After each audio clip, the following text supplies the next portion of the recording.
ಸಾಧ್ಯವಾಗದ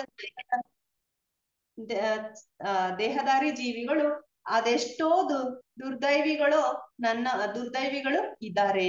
ನನ್ನ ಪ್ರಭುವೆ, ನಿನಗಿಂತ ಮೀರಿದ ಪರಮ ವಸ್ತು ಇನ್ನೊಂದು ಇರ್ಲಿಕ್ಕಿಲ್ಲ. ನೀನೊಬ್ನೇ ಜ್ಞೇಯ ವಸ್ತುವಾಗಿರ್ತೀಯ. ಒಂದ್ ವೇಳೆ ನಿನ್ಗಿಂತ ಹೆಚ್ಚಿನ ಪರವಸ್ತು ಇನ್ನೊಂದು ಇದೆ ಅಂತಂದ್ ಹೇಳಿದ್ರೆ ಅದನ್ನ ನಾವು ಊಹಿಸ್ಕೊಂಡ್ರೆ ಅದು ಪರತರ ವಸ್ತು ಅಲ್ಲ.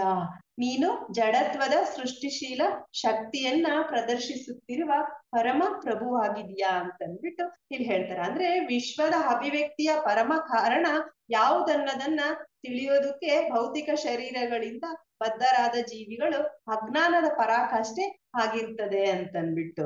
ಯಾಕಂದ್ರೆ ಎಲ್ಲದಕ್ಕೂ ಕಾರಣನು ಶ್ರೀಕೃಷ್ಣ ಮಾತ್ರನೇ, ಪರಮ ಕಾರಣನು ವಿಷ್ಣು ಮಾತ್ರ ಆಗಿರ್ತಾರೆ ಅಂತನ್ಬಿಟ್ಟು ಅವ್ರಿಗೆ ಗೊತ್ತಿರೋದಿಲ್ಲ. ಆದ್ರೆ ಭಗವತ್ ಭಕ್ತರಿಗೆ ಮಾತ್ರ ಈ ವಿಷಯ ಗೊತ್ತಿರುತ್ತೆ. ಮತ್ತೆ ಮುಂದುವರೆದು ಹೇಳ್ತಾರೆ, ನಾನು ಕಾಣುತ್ತಿರುವ ಸ್ವರೂಪವು ಶಾಶ್ವತವಾಗಿ ಭೌತಿಕ ಕಳಂಕದಿಂದ ಮುಕ್ತವಾಗಿದ್ದಿದೆ ಮತ್ತು ಅಂತರಂಗ ಶಕ್ತಿಯ ಅಭಿವ್ಯಕ್ತಿಯಾಗಿ ಭಕ್ತರ ಮೇಲೆ ಕರುಣೆಯನ್ನ ತೋರಲು ಪ್ರಕಟವಾಗಿದೆ. ಈ ಎಲ್ಲಾ ಅವತಾರವು ಕೂಡ ಅನೇಕ ಇತರ ಅವತಾರಗಳಿಗೆ ಮೂಲ ಆಗಿದೆ. ಮತ್ತು ನಾನು ನಿನ್ನ ನಾಭಿಯಲ್ಲಿ ಬೆಳೆದ ತಾವರೆಯಿಂದ ಜನಿಸಿರ್ತೇನೆ ಅಂತಂದ್ಬಿಟ್ಟು ಅವ್ರು ಹೇಳ್ತಾರೆ. ಅಂದ್ರೆ ಇವಾಗ ಈ ಮೂರು ಗುಣಗಳು, ಭೌತ ಪ್ರಕೃತಿಯ ಗುಣತ್ರಯಗಳು ಯಾವ್ದ್ಯಾವ್ದು ಅಂತಂತ ಹೇಳಿದ್ರೆ ರಾಜಸ, ಸಾತ್ವಿಕ, ತಾಮಸ. ಅಂದ್ರೆ ಬ್ರಹ್ಮ, ವಿಷ್ಣು, ಮಹೇಶ್ವರ ಇವರೆಲ್ಲರೂ ಕೂಡ ಇಲ್ಲಿ ಬ್ರಹ್ಮನಿಂದ ವರ್ಣಿತವಾಗಿರುವಂತಹ ಗರ್ಭೋದಕಶಾಹಿ ವಿಷ್ಣುವಿನಿಂದ ಉಂಟಾದವರು ಅಂತಂದ್ಬಿಟ್ಟು ಇಲ್ಲಿ ಹೇಳ್ತಾ ಇದ್ದಾರೆ. ವಿಶ್ವದ ಅಭಿವ್ಯಕ್ತಿಯ ಬೇರೆ ಬೇರೆ ಯುಗಗಳಲ್ಲಿ ಕ್ಷೀರೋದಕಶಾಹಿ ವಿಷ್ಣುವಿನಿಂದ ಅನೇಕ ವಿಷ್ಣು ಅವತಾರಗಳು ವಿಸ್ತಾರಗೊಳ್ತವೆ ಅಂತಂದ್ಬಿಟ್ಟು ಇಲ್ಲಿ ನಮ್ಗೆ ಬ್ರಹ್ಮದೇವರು ಹೇಳ್ತಾ ಇದ್ದಾರೆ. ಮತ್ ಮುಂದುವರೆದು ಹೇಳ್ತಾರೆ, ನಿನ್ನ ಈಗಿನ ನಿತ್ಯಾನಂದದ ಮತ್ತು ಜ್ಞಾನದ ರೂಪಕ್ಕಿಂತ ಶ್ರೇಷ್ಠವಾದ ಒಂದು ರೂಪವನ್ನ ನಾನು ಕಾಣುವೆನು. ನಾನು ಯಾವತ್ತು ಕಾಣಲಿಲ್ಲ. ಆಧ್ಯಾತ್ಮಿಕ ಆಕಾಶದಲ್ಲಿರುವ ನಿನ್ನ ನಿರಾಕಾರ ಬ್ರಹ್ಮ ಪ್ರಕಾಶದಲ್ಲಿ ಕಾಲಕಾಲಕ್ಕೆ ಬದಲಾವಣೆ ಇಲ್ಲ ಮತ್ತು ಅಂತರಂಗ ಶಕ್ತಿಯು ಕ್ಷೀಣಿಸೋದು ಕೂಡ ಇಲ್ಲ. ನಾನು ನಿನಗೆ ಶರಣಾಗತನಾಗುತ್ತೇನೆ. ಏಕೆಂದ್ರೆ ನಾನು ಭೌತಿಕ ಶರೀರದ ಮತ್ತು ಇಂದ್ರಿಯಗಳ ಮೇಲೆ ಅಭಿಮಾನ ಇರುವವರು. ಭಗವಂತನಾದ ನೀನು ವಿಶ್ವ ಸೃಷ್ಟಿಗೆ ಕಾರಣನು, ಆದರೂ ಕೂಡ ಜಡತ್ವದ ಸೋಂಕಿಲ್ಲದವನಾಗಿ ಇದ್ದೀರಿ ಅಂತಂದ್ಬಿಟ್ಟು ಇಲ್ಲಿ ಹೇಳ್ತಾರೆ. ಅಂದ್ರೆ ಭಗವದ್ಗೀತೆಯ 18ನೇ ಅಧ್ಯಾಯದ 55ನೇ ಶ್ಲೋಕದೊಳಗಡೆ ಹೇಳ್ತಾರೆ, ಭಕ್ತ್ಯಾ ಮಾಂ ಅಭಿಜಾನಾತಿ ಯಾವ ಯಶ್ಚಾಸ್ಮಿ ತತ್ವತಃ. ಅಂದ್ರೆ ದೇವೋತ್ತಮ ಪರಮ ಪುರುಷನನ್ನು ಭಗವಂತನ ಭಕ್ತಿ ಸೇವಾ ಕಾರ್ಯದ ಮೂಲಕ ವಾರ್ಷಿಕವಾಗಿ ಮಾತ್ರ ನಮ್ಗೆ ತಿಳಿಯಕ್ಕೆ ಸಾಧ್ಯ, ಪೂರ್ತಿ ನಾವು ಅದನ್ನ ತಿಳ್ಕೊಳ್ಳಿಕ್ಕೆ ಸಾಧ್ಯ ಆಗೋದಿಲ್ಲ ಅಂತಂದ್ಬಿಟ್ಟು. ಅದಕ್ಕೆ ಬ್ರಹ್ಮ ಸಂಹಿತೆ ಒಳಗಡೆ ಒಂದು ವಿವರಣೆಯನ್ನು ಕೊಡ್ತಾರೆ. ಅದ್ವೈತಂ ಅಚ್ಯುತಂ ಅನಾದಿನ ಅನಂತ ರೂಪಂ ಆದ್ಯಂ ಪುರಾಣ ಪುರುಷಂ ನವಯೌವನಂ ಚ ವೇದೇಶು ದುರ್ಲಭಂ ಅದುರ್ಲಭಂ ಆತ್ಮಭಕ್ತೌ ಗೋವಿಂದಂ ಆದಿಪುರುಷಂ ತಮಹಂ ಭಜಾಮಿ ಅಂತಂದ್ಬಿಟ್ಟು ಇಲ್ಲಿ ಹೇಳ್ತಾರೆ. ಅಂದ್ರೆ ಅದ್ವೈತನು ನಾಶ ಇಲ್ಲದವನು ಆಗಿರುವಂತಹ ಆದಿಪ್ರಭುವಾದ ಗೋವಿಂದನನ್ನು ನಾವು ಭಜಿಸ್ತೀವಿ. ಅವನ ಅನೇಕ ರೂಪಗಳಲ್ಲಿ ವಿಸ್ತರಣೆಯನ್ನ ಹೊಂದಿದರೆ ಎಲ್ಲ ಕಾರಣಗಳಿಗೆ ಮೂಲ ಕಾರಣ ಗೋವಿಂದನೇ ಅಂತಂದ್ಬಿಟ್ಟು ಇಲ್ಲಿ ಹೇಳ್ತಾ ಇದ್ದಾರೆ.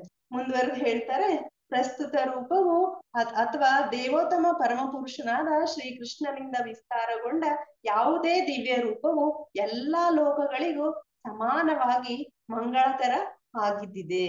ನಿನ್ನ ಭಕ್ತರು ಕೂಡ ಅಂದ್ರೆ ನಿನ್ನ ಭಕ್ತರು ಕೂಡ ಯಾವುದರ ಮೇಲೆ ಧ್ಯಾನ ನಿರತರಾಗಿರ್ತಾರೋ ಅಂತಹ ಶಾಶ್ವತ ಪುರುಷ ರೂಪವನ್ನ ನೀನು ಪ್ರಕಟಿಸಿರುವುದರಿಂದ ನಿನಗೆ ನನ್ನ ಗೌರವಪೂರ್ಣ ನಮಸ್ಕಾರಗಳನ್ನ ನಾನು ಸಲ್ಲಿಸ್ತಾ ಇದ್ದೇನೆ. ನರಕದ ದಾರಿಗೆ ಭಾಗಿಗಳಾದವರು ಐಹಿಕ ವಿಷಯಗಳ ಮೇಲೆ ಅವರು ಊಹಾಪೋಹಗಳನ್ನ ಮಾಡೋದ್ರಿಂದ ನಿನ್ನ ವೈಯಕ್ತಿಕ ರೂಪವನ್ನು ಅವರು ತಡೆಗಣಿಸ್ತಾರೆ ಅಂತಂದ್ಬಿಟ್ಟು ಇಲ್ಲಿ ಹೇಳ್ತಾರೆ. ಯಾಕೆ ಅಂತಂದ್ ಹೇಳಿದ್ರೆ ಅಗ್ನಿ ಜ್ವಾಲೆಗಳು ಹೆಂಗಿರ್ತಾವ ಅಂದ್ರೆ ಒಂದಾದ್ರ ಮೇಲೆ ಒಂದ್ರಂತೆ ಬರ್ತಾ ಇರ್ತವೆ. ಹಾಗೆ ಹರಡಿಕೊಳ್ಳುವ ಹಾಗೆ ಭಗವಂತನು ಕೂಡ ತನ್ನನ್ನು ತಾನೇ ವಿಸ್ತರಿಸಿಕೊಳ್ಳುವಂತಹ ಮೂಲ ಜ್ವಾಲೆ ಅಂದ್ರೆ ಕೃಷ್ಣ.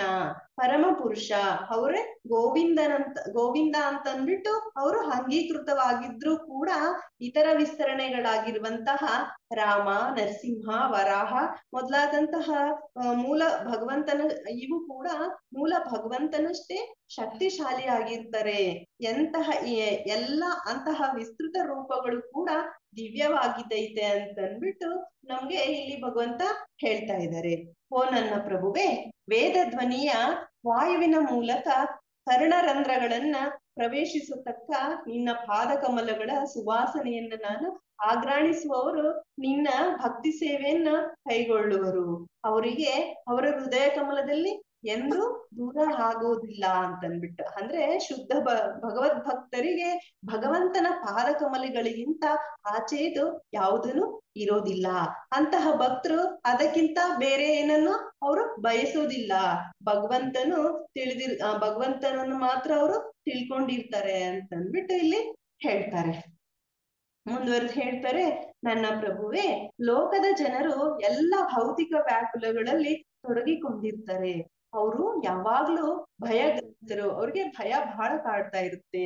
ಅವರು ಯಾವಾಗ್ಲೂ ತಮ್ಮ ಧನ, ಶರೀರ ಮತ್ತು ಸ್ನೇಹಿತರನ್ನ ರಕ್ಷಿಸಲು ಅವರು ಪ್ರಯತ್ನಿಸ್ತಾ ಇರ್ತಾರೆ.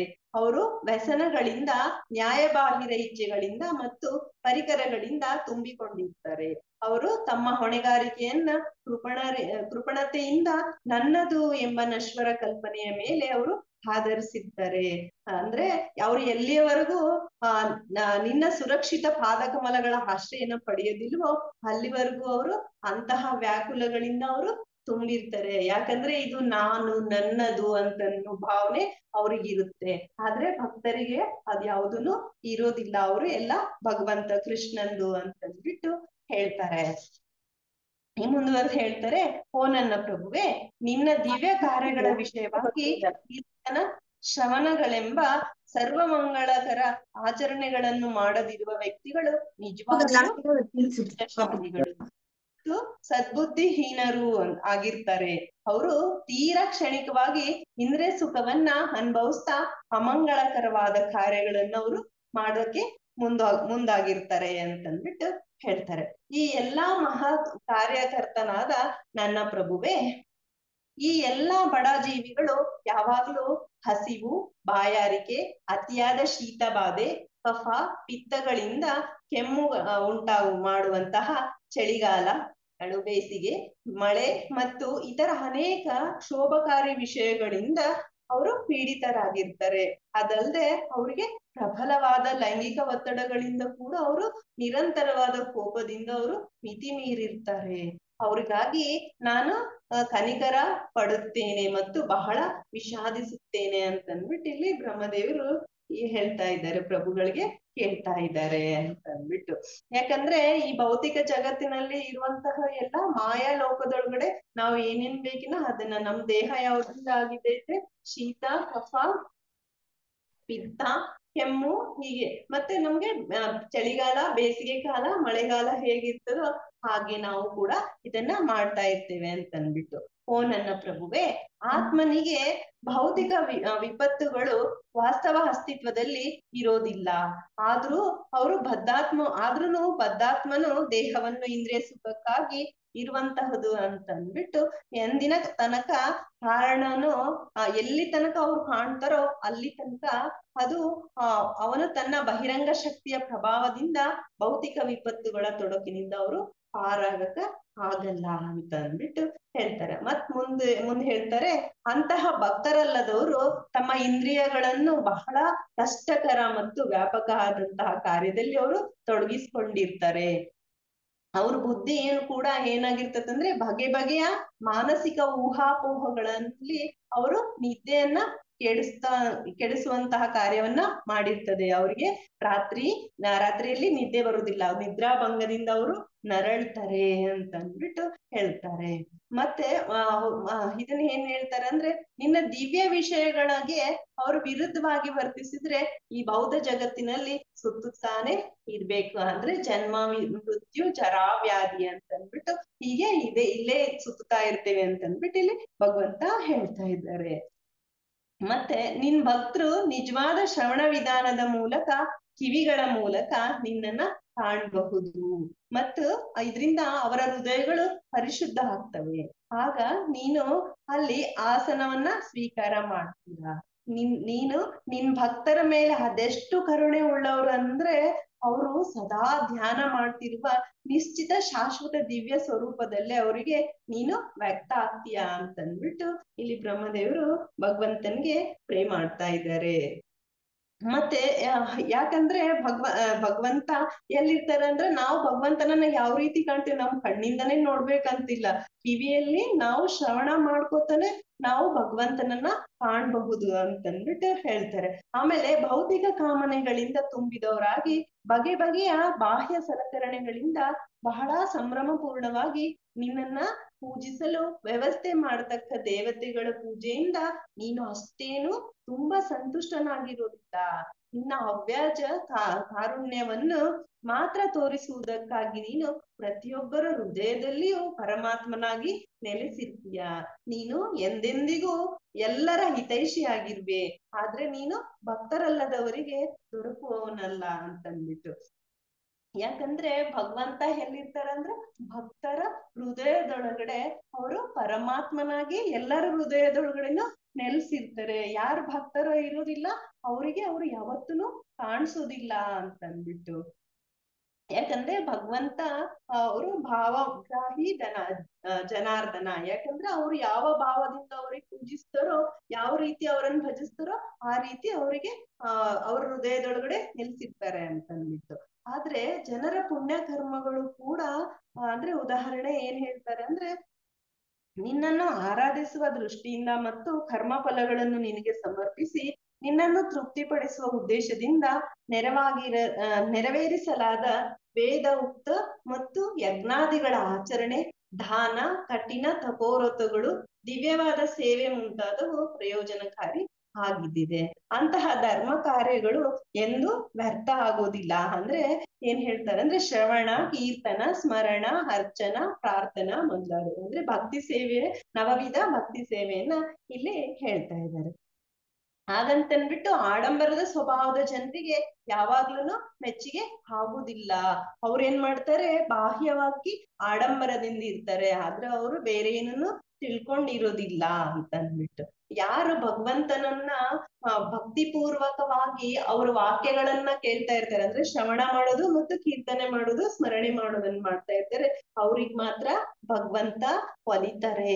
ಮತ್ತೆ ಅಂತವ್ರು ಕಠಿಣವಾದ ತಪಸ್ ಮಾಡೋ ಅವಶ್ಯಕತೆ ಇರುವುದಿಲ್ಲ. ಯಾಕಂದ್ರೆ ನಾವು ಅವರಿಗೆ ಟೈಮ್ ಅನ್ನ ಸ್ಪೆಂಡ್ ಮಾಡಿದ್ರೇನೆ ಸಾಕು. ಭಗವಂತ ಎಲ್ಲರ ಹೃದಯದೊಳಗಡೆನೂ ಇದ್ಕೊಂಡು ಅವರಿಗೆ ಸಹಾಯವನ್ನ ಮಾಡ್ಲಿಕ್ಕಂತಾನೆ ಇರ್ತಾರೆ. ತನ್ನ ಅಂತರಂಗ ಶಕ್ತಿಯಿಂದ ಏನ್ ಮಾಡ್ತಾರೆ ಅವರು, ಶಾಶ್ವತವಾಗಿ ವಿಶಿಷ್ಟನಾಗಿರುವ ಪರಮ ದಿವ್ಯ ರೂಪನಿಗೆ ನಾವು ನಮಸ್ಕರಿಸ್ತೇನೆ ಅಂತಂದ್ಬಿಟ್ಟು ಇಲ್ಲಿ ಹೇಳ್ತಾರೆ. ಕುರು ಇಲ್ಲದ ಅವನ ನಿರಾಕಾರ ಲಕ್ಷಣವನ್ನು ಆತ್ಮ ಸಾಕ್ಷಾತ್ಕಾರ ಬುದ್ಧಿಯು ಸಾಕ್ಷಾತ್ಕರಿಸುತ್ತದೆ.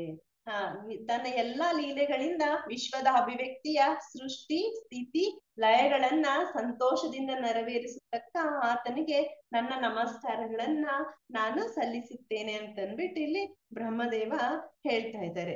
ಆತ್ಮ ಸಾಕ್ಷಾತ್ಕಾರ ಮಾಡ್ಕೊಂಡಂತ ಬುದ್ಧಿಯಿಂದ ನಿರಾಕಾರ ಲಕ್ಷಣದಲ್ಲಿ ಭಗವಂತನನ್ನ ನಾವು ತಿಳಿದುಕೊಂಡಿದ್ರು ಕೂಡ ಪರಮ ಪ್ರಭುವು ತನ್ನ ಅಂತರಂಗ ಶಕ್ತಿಯಿಂದಾಗಿ ಶಾಶ್ವತವಾಗಿಯೂ ಜೀವಿಗಳಿಗಿಂತ ಬೇರೆ ಆಗಿರ್ತಾರೆ. ಅದ್ರಿಂದ ಭಗವದ್ ಭಕ್ತರು ಏನ್ ಮಾಡ್ತಾರೆ, ಭಗವಂತನ ನಿರಾಕಾರ ಲಕ್ಷಣಕ್ಕೆ ತನ್ನ ಗೌರವಪೂರ್ಣ ನಮಸ್ಕಾರಗಳನ್ನ ಸಲ್ಲಿಸ್ತಾರೆ ಅಂತಂದ್ಬಿಟ್ಟು ಇಲ್ಲಿ ಹೇಳ್ತಾರೆ. ಯಾರ ಅವತಾರಗಳು, ಗುಣಗಳು ಮತ್ತು ಕಾರ್ಯಗಳು ಲೌಕಿಕ ವ್ಯವಹಾರಗಳ ಗೂಢ ಅನುಕರಣೆಗಳು ಅವನ ಪಾದ ಕಮಲಗಳ ಆಶ್ರಯವನ್ನು ಪಡೆಯುವೆನು ಅಂತಂದ್ಬಿಟ್ಟು ಆಶ್ರಯವನ್ನ ಪಡಿತೇನೆ. ಪ್ರಾಣೋತ್ಮನ ಕಾಲದಲ್ಲಿ ತಿಳಿಯದೇ ಆದ್ರೂ ಕೂಡ ಅವನ ದಿವ್ಯ ನಾಮಗಳನ್ನು ಉಚ್ಚರಿಸುವವನು ಅನೇಕ ಜನ್ಮಗಳಲ್ಲಿ ಮಾಡಿದ ಪಾಪಗಳನ್ನು ನಿಶ್ಚಯವಾಗಿಯೂ ತೊಳೆದುಕೊಳ್ಳುವನು ಮತ್ತು ತಪ್ಪದೆಯೇ ಭಗವತ್ ಪ್ರಾಪ್ತಿಯನ್ನ ಮಾಡ್ಕೊಳ್ತಾರೆ ಅಂತಂದ್ಬಿಟ್ಟು ಇಲ್ಲಿ ಹೇಳ್ತಾರೆ.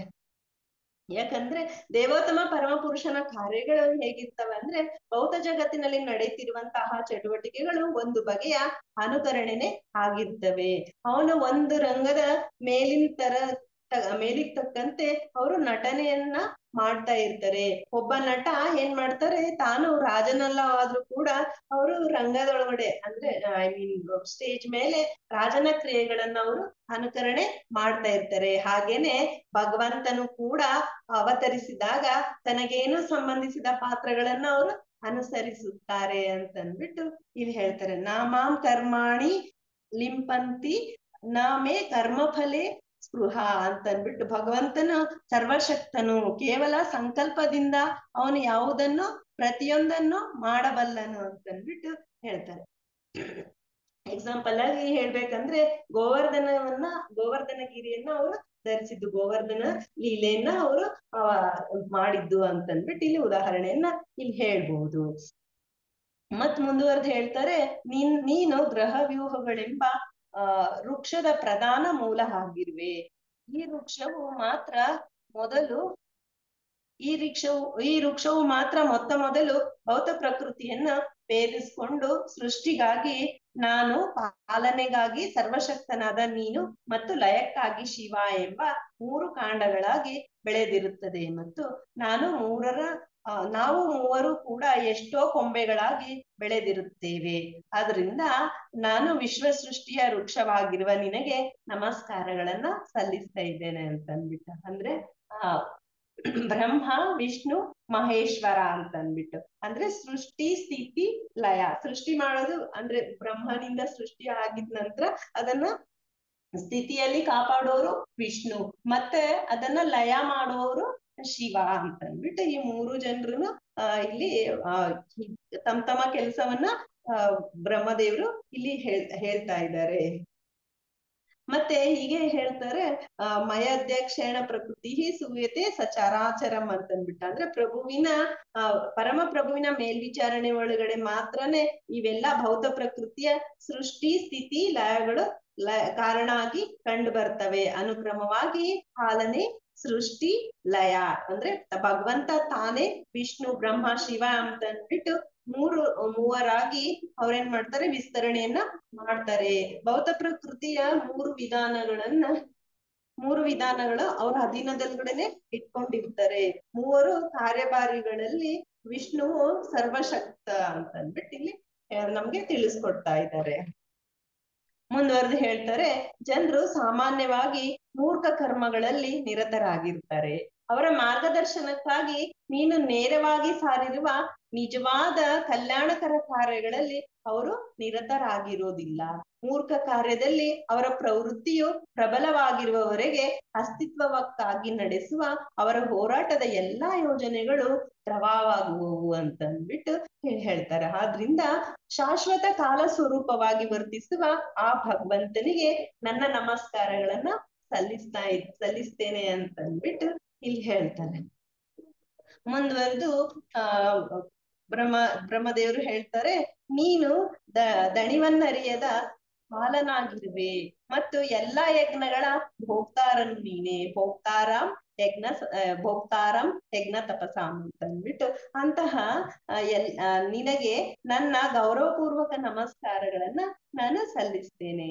ನಾನು 2 ಪರಾರ್ಥ ಕಾಲಾವಧಿಯವರೆಗೆ ಇರತಕ್ಕ ಧಾಮದಲ್ಲಿರುವೆನಾದರೂ ಕೂಡ ವಿಶ್ವದ ಲೋಕಗಳೆಲ್ಲ ನಡೆಸುವವನು ನಾನಾಗಿದ್ರುನು ಮತ್ತು ಆತ್ಮ ಸಾಕ್ಷಾತ್ಕಾರಕ್ಕಾಗಿ ಅನೇಕ ವರ್ಷಗಳ ತಪಸ್ಸನ್ನು ಮಾಡಿರುವನಾದರೂ ನಿನಗೆ ನಾನು ಗೌರವವನ್ನ ಸಲ್ಲಿಸ್ತೇನೆ. ಯಾಕಂದ್ರೆ ಇದೆಲ್ಲ ಬಂದಿದ್ದು ನಿನ್ನಿಂದನೇ, ಅಂದ್ರೆ ನಾನು ಸೃಷ್ಟಿಯಾಗಿದ್ದು ಕೂಡ ನಿನ್ನಿಂದನೇ ಅಂತನ್ಬಿಟ್ಟು ಬ್ರಹ್ಮದೇವರು ಹೇಳ್ತಾರೆ. ಮುಂದುವರೆದು ಹೇಳ್ತಾರೆ, ನಿನ್ನದೇ ಆದ ಇಚ್ಛೆಯಿಂದ ನೀನು ನಾನಾ ಜೀವಿ ಜಾತಿಗಳಲ್ಲಿಯೂ ಕೂಡ ಮಾನವರಿಗಿಂತ ಕೆಳಗಿನ ಪ್ರಾಣಿಗಳಲ್ಲಿಯೂ ಹಾಗೆ ದೇವತೆಗಳಲ್ಲಿಯೂ ನಿನ್ನ ದಿವ್ಯ ಲೀಲೆಗಳನ್ನ ಆಚರಿಸುವುದಕ್ಕಾಗಿ ಕಾಣಿಸಿಕೊಳ್ಳುವೆ.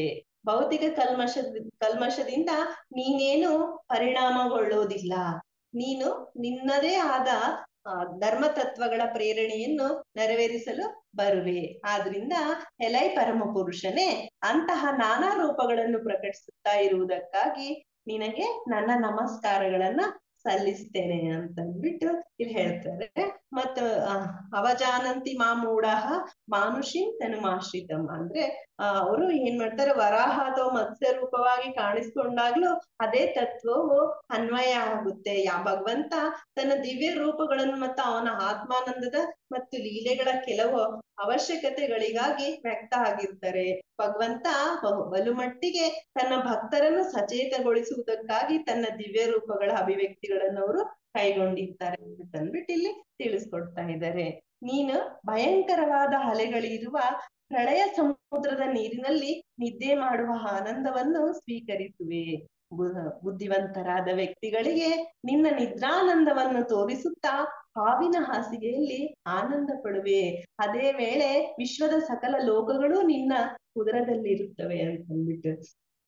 ಅಂದ್ರೆ ಭಗವಂತ ಎಲ್ ಮಲ್ಕೊಂಡಿರ್ತಾರೆ ಅಂತ ಹೇಳಿದ್ರೆ ಹಾಲಿನ ಸಮುದ್ರದೊಳಗಡೆ ಮಲ್ಕೊಂಡಿರ್ತಾರೆ, ನಿದ್ರಾವಸ್ಥೆ ಒಳಗಡೆ ಅಂತ ಅಂದ್ಬಿಟ್ಟು. ಅದನ್ನ ಎಲ್ಲಿ ಮಲ್ಕೊಂಡಿರ್ತಾರೆ ಅವ್ರು ಅಂದ್ರೆ ಅನಂತ ಶೇಷನ ಮೇಲೆ, ಅಂದ್ರೆ ಹಾವಿನ ಹಾಸಿಗೆಯ ಮೇಲೆ ಮಲ್ಕೊಂಡು ನೀನ್ ಬಹಳ ಆನಂದ ಪಡ್ತೀಯ ಅಂತ ಅಂದ್ಬಿಟ್ಟು.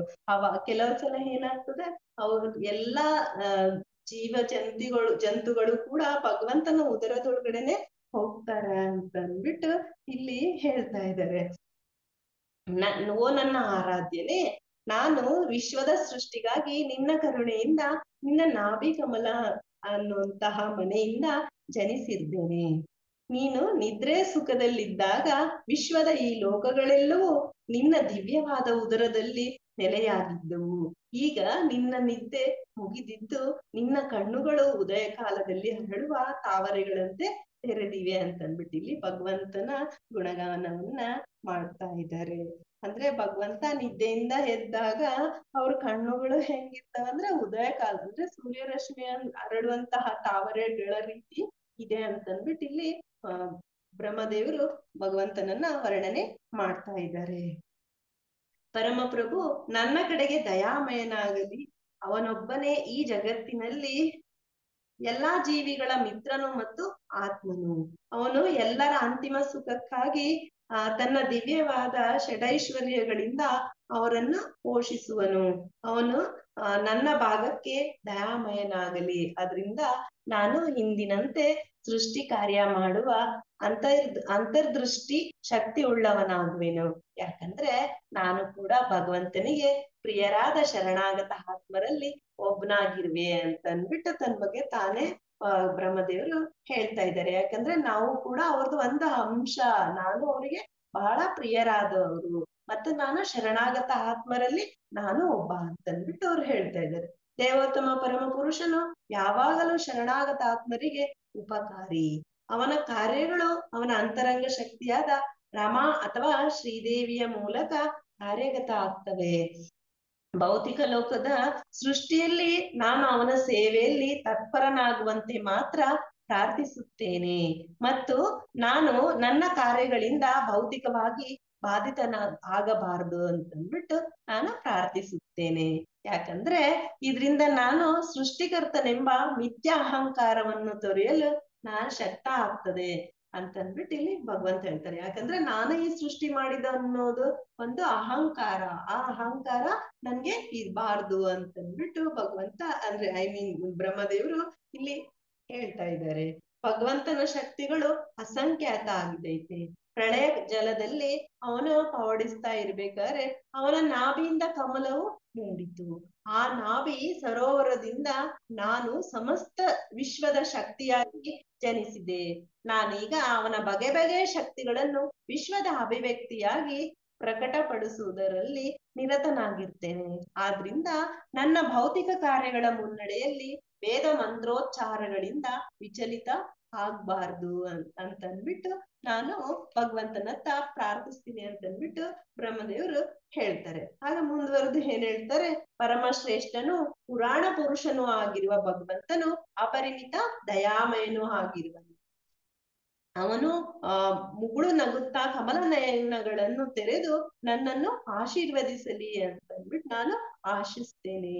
ಅವನು ಸಮಗ್ರ ವಿಶ್ವ ಸೃಷ್ಟಿಯನ್ನು ಉದ್ಧಾರ ಮಾಡಬಲ್ಲವನು ಮತ್ತು ಕರುಣೆಯಿಂದ ತನ್ನ ದಿಗ್ದರ್ಶನಗಳನ್ನು ತಿಳಿಸುತ್ತಾ ತನ್ನ ದುಃಖವನ್ನು ನಮ್ಮ ದುಃಖವನ್ನೆಲ್ಲ ಅವರು ಪರಿಹಾರ ಮಾಡಬಲ್ಲವರು ಅಂತ ಅಂದ್ಬಿಟ್ಟು. ಮುಂದುವರೆದು ಮೈತ್ರೇಯ ಮುನಿಗಳು ಹೀಗೆ ಹೇಳ್ತಾರೆ, ಎಲಾಯಿ ವಿದುರನೇ, ತನ್ನ ಆವಿರ್ಭಾವದ ಮೂಲವೆನಿಸಿದ ದೇವೋತ್ತಮ ಪುರುಷನನ್ನು ಬ್ರಹ್ಮನು ಅವಲೋಕಿಸಿ ಭಗವತ್ ಕರುಣೆಗಾಗಿ ತನ್ನ ಮನೋವಚನಗಳಿಗೆ ಸಾಧ್ಯವಾಗುವಷ್ಟರ ಮಟ್ಟಿಗೆ ಪ್ರಾರ್ಥನೆಯನ್ನ ಮಾಡಿದ್ರು. ಹಾಗೆ ಪ್ರಾರ್ಥಿಸಿ ತನ್ನ ತಪಸ್ಸಿನ ಜ್ಞಾನದ ಮತ್ತು ಚಿತ್ತೈಕಾಗ್ರತೆಯ ಚಟುವಟಿಕೆಯಿಂದ ಆಯಾಸಗೊಂಡನು ಎಂಬ ಹಾಗೆ ಅವರು ಮೌನವಾಗ್ಬಿಟ್ರು ಅಂತಂದ್ಬಿಟ್ಟು ಹೇಳ್ತಾರೆ. ಅಂದ್ರೆ ಬ್ರಹ್ಮನ ಜ್ಞಾನ ಪ್ರಕಾಶನಕ್ಕೆ ಅವನ ಹೃದಯದೊಳಗೆ ಭಗವಂತನ ಇದ್ದುದೇ ಕಾರಣ ಆಗಿತ್ತು ಅಂತಂದ್ಬಿಟ್ಟು ಇಲ್ಲಿ ಮೈತ್ರೇಯ ಮುನಿಗಳು ಹೇಳ್ತಾ ಇದ್ದಾರೆ. ಬ್ರಹ್ಮನು ವಿವಿಧ ಲೋಕ ವ್ಯವಸ್ಥೆಗಳ ಯೋಜನೆಗಳನ್ನು ನಿರ್ಮಾಣವನ್ನು ಕುರಿತು ಬಹಳ ಕುತೂಹಲ ಉಳ್ಳವನಾಗಿದ್ದರಿಂದ ಮತ್ತು ಪ್ರಳಯ ಜಲವನ್ನು ನೋಡಿ ಖಿನ್ನನಾದುದ್ರಿಂದ ಆಗಿದ್ದುದನ್ನ ಭಗವಂತ ನೋಡ್ತಾರೆ. ಬ್ರಹ್ಮನ ಮನೋಭಿಪ್ರಾಯವನ್ನು ಅವರು ಬಲ್ಲವರಾಗಿರ್ತಾರೆ ಮತ್ತು ಅಲ್ಲಿ ಉಂಟಾಗಿದ್ದಂತಹ ಎಲ್ಲಾ ಕಲ್ಮಶವನ್ನು ನಿವಾರಿಸುತ್ತಾ ಭಗವಂತ ಏನ್ ಮಾಡ್ತಾರೆ, ನಿರಂತರವಾಗಿ ವಿಚಾರಾತ್ಮಕ ಶಬ್ದಗಳಲ್ಲಿ ಹೀಗೆ ಹೇಳ್ತಾರೆ, ವೇದಗರ್ಭನಾಗಿರುವ ಬ್ರಹ್ಮನೇ, ಸೃಷ್ಟಿ ಕಾರ್ಯದ ನಿರ್ವಹಣೆಯ ವಿಷಯದಲ್ಲಿ ನೀನು ನಿರುತ್ಸಾಹಿಯಾಗುವುದು ಅಥವಾ ವ್ಯಾಕುಲಿತನಾಗುವುದು ಬೇಡ. ಯಾಕಂದ್ರೆ ನೀನು ನನ್ನಿಂದ ಬೇಡುವುದನ್ನ ಈ ಮೊದಲೇ ಕೊಟ್ಟಾಗಿದ್ದೈತೆ ನಿನ್ಗೆ ಅಂತಂದ್ಬಿಟ್ಟು ಹೇಳ್ತಾರೆ. ಮತ್ತೆ ಮುಂದುವರೆದು ಹೇಳ್ತಾರೆ, ಎಲೈ ಬ್ರಹ್ಮನೇ, ನನ್ನ ಅನುಗ್ರಹವನ್ನು ಪಡೆಯುವುದಕ್ಕಾಗಿ ಇನ್ನೂ ತಪಸ್ಸಿನಲ್ಲಿ ಮತ್ತು ಧ್ಯಾನದಲ್ಲಿ ಇರುವವನಾಗು ನೀನು ಅಂತಂದ್ಬಿಟ್ಟು ಹೇಳ್ತಾರೆ. ಮತ್ತು ಜ್ಞಾನ ತತ್ವಗಳನ್ನು ಅನುಸರಿಸು. ಈ ಕಾರ್ಯಗಳಿಂದ ನೀನು ನಿನ್ನ ಹೃದಯದೊಳಗಿನಿಂದಲೇ ಪ್ರತಿಯೊಂದನ್ನು ತಿಳಿಯಲು ಶಕ್ತನಾಗುವೆ ಅಂತಂದ್ಬಿಟ್ಟು ಇಲ್ಲಿ ಭಗವಂತ ಬ್ರಹ್ಮನಿಗೆ ಹೇಳ್ತಾನೆ. ತೇಷಾಂ ಸತತಯುಕ್ತಾನಾಂ ಭಜತಾಂ ಪ್ರೀತಿಪೂರ್ವಕಂ ದಧಾಮಿ ಬುದ್ಧಿಯೋಗಂ ತಂ ಏನ ಮಾಮುಪಯಾಂತಿತೆ ಅಂತಂದ್ಬಿಟ್ಟು ಈ ಭಗವದ್ಗೀತೆಯ 10ನೇ ಅಧ್ಯಾಯದ 10ನೇ ಶ್ಲೋಕದ ಒಳಗಡೆ ಹೇಳ್ತಾರೆ. ಯಾಕಂದ್ರೆ ನೇರವಾಗಿ ಇದನ್ನ ನಾವು ಕೃಷ್ಣನಿಂದ ನಿರೂಪಿತವಾಗಿದೆ ಅಂತಂದ್ಬಿಟ್ಟು ತಿಳ್ಕೊಬೇಕು. ಅಂದ್ರೆ ಇದ್ರ ಅರ್ಥ, ನನ್ನ ಪ್ರೀತಿಪೂರ್ವಕ ಸೇವೆಗೆ ಸದಾ ಮುಡುಪಾಗಿರುವವರಿಗೆ ಅವರು ನನ್ನ ಬಳಿಗೆ ಬರುವುದಕ್ಕೆ ಅಗತ್ಯವಾದ ತಿಳುವಳಿಕೆಯನ್ನ ನಾನು ಕೊಡ್ತೇನೆ ಅಂತಂದ್ಬಿಟ್ಟು ಇಲ್ಲಿ ಭಗವಂತ ಹೇಳ್ತಾ ಇದ್ದಾರೆ. ಮುಂದುವರೆದು ಹೇಳ್ತಾರೆ, ನೀನು ಭಕ್ತಿ ಸೇವೆಯಲ್ಲಿ ಮಗ್ನನಾದಾಗ ನಿನ್ನ ಸೃಷ್ಟಿ ಕಾರ್ಯಗಳ ಮುನ್ನಡೆಯಲ್ಲಿ ನೀನು ನನ್ನನ್ನು ನಿನ್ನಲ್ಲಿಯೂ ವಿಶ್ವದಲ್ಲಿ ಎಲ್ಲೆಲ್ಲಿಯೂ ಕಾಣುವೆ. ಸ್ವತಃ ನೀನು ವಿಶ್ವ ಮತ್ತು ಜೀವಿಗಳು ಎಲ್ಲವೂ ನನ್ನಲ್ಲಿರುವುದನ್ನ ನೀನು ಕಾಣಬಹುದು ಅಂತಂದ್ಬಿಟ್ಟು ಹೇಳ್ತಾರೆ. ಯಾಕಂದ್ರೆ ಬ್ರಹ್ಮನು ತನ್ನ ದಿನದಲ್ಲಿ ಭಗವಂತನನ್ನ ಶ್ರೀಕೃಷ್ಣನಾಗಿ ಕಾಣುವೆನೆಂದು ಇಲ್ಲಿ ಭಗವಂತನು ಹೇಳ್ತಾ ಇದ್ದಾರೆ. ಭಗವಂತ ತನ್ನ ಬಾಲ್ಯದಲ್ಲಿ ವೃಂದಾವನದಲ್ಲಿದ್ದಾಗ ತಾನೇ ಕರುಗಳಾಗಿ ಹೇಗೆ ವಿಸ್ತರಣೆಗಳು ಅಂದ್ರೆ ಬ್ರಹ್ಮ ವಿಮೋಚನ ಲೀಲೆಯನ್ನ ನಮ್ಗಿಲ್ಲಿ ನೆನಪು ಮಾಡ್ಕೊಡ್ತಾ ಇದ್ದಾರೆ ಭಗವಂತ ಅಂದ್ಬಿಟ್ಟು. ಯಾಕಂದ್ರೆ ಬ್ರಹ್ಮದೇವರು ಆ ಕರುಗಳನ್ನೆಲ್ಲ ಅವರು ಅಪಹಾರವನ್ನ ಮಾಡಿರ್ತಾರೆ. ಹಾಗೆ ಭಗವಂತ ಏನ್ ಮಾಡ್ತಾರೆ, ವಿಸ್ತರಣೆಯನ್ನ ಮಾಡ್ಕೊಂಡಿರ್ತಾರೆ. ಹಾಗೆ ಕಟ್ಟಿಗೆಯಲ್ಲಿ ಹೇಗೆ ಅಂದ್ರೆ ಕಟ್ಟಿಗೆಯಲ್ಲಿ ಅಗ್ನಿ ಇರುವ ಹಾಗೆ ನಮ್ಗೆ ಯಾರಿಗೂ ಕಟ್ಟಿಗೆ ಒಳಗಡೆ ಬೆಂಕಿ ಇದೆ ಅಂತ ಅಂದ್ಬಿಟ್ಟು ನಮ್ಗ ಗೊತ್ತಿರೋದಿಲ್ಲ. ಅದು ಕಟ್ಟಿಗೆ ಒಳಗಡೆ ಅಗ್ನಿ ಹೇಗ್ ಮುಚ್ಚಿಟ್ಟಿರ್ತದೆ ಅಂತ ಹೇಳಿ ಅದು ಬೆಂಕಿ ಹಚ್ಚಿದಾಗ ಮಾತ್ರನೇ ಅದು ತನ್ನೊಳಗಡೆ ಇರುವಂತಹ ಬೆಂಕಿಯನ್ನ ಹೊರಗಡೆ ಹಾಕ್ತದೆ. ಹಾಗೆ ಭಗವಂತ ಕೂಡ ಇರ್ತಾರೆ ಅಂತಂದ್ಬಿಟ್ಟು ಎಲ್ಲ ಜೀವಿಗಳಲ್ಲಿ ಮತ್ತು ವಿಶ್ವದ ಎಲ್ಲ ಕಡೆಗಳಲ್ಲಿ ನೀನು ನನ್ನನ್ನ ಕಾಣಬಹುದು.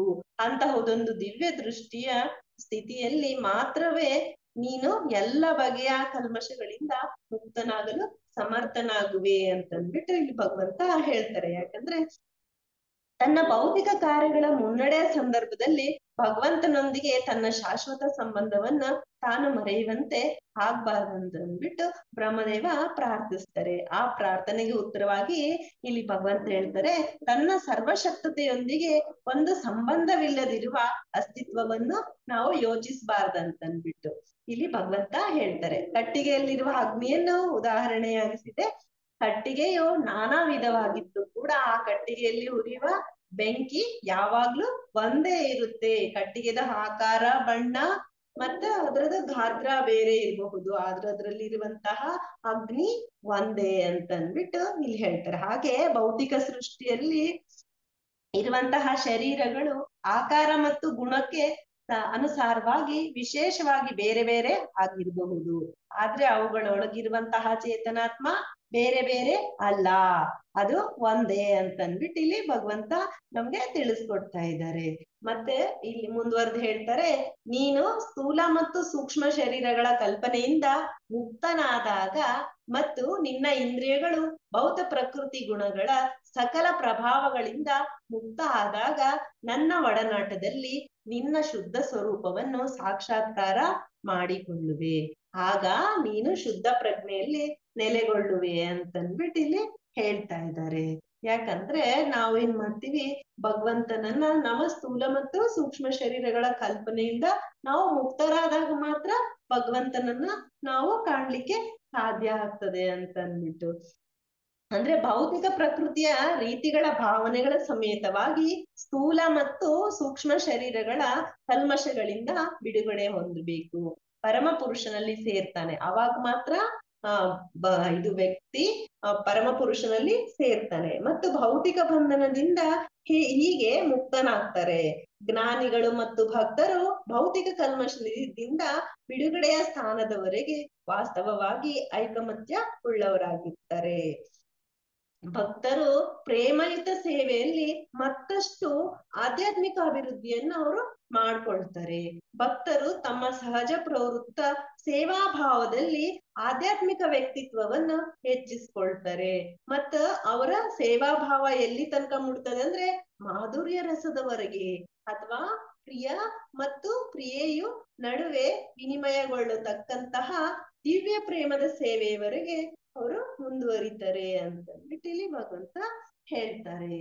ನೀನು ಪ್ರಜಾಸಂಖ್ಯೆಯನ್ನು ಅಸಂಖ್ಯಾತವಾಗಿ ಹೆಚ್ಚಿಸಲು ಮತ್ತು ನಿನ್ನ ಸೇವಾ ವೈವಿಧ್ಯಗಳನ್ನು ವಿಸ್ತರಿಸಲು ಇಚ್ಛಿಸಿರುವುದರಿಂದ ಈ ವಿಷಯದಲ್ಲಿ ನೀನೆಂದಿಗೂ ನಿರಾಕೃತನಾಗುವುದಿಲ್ಲ.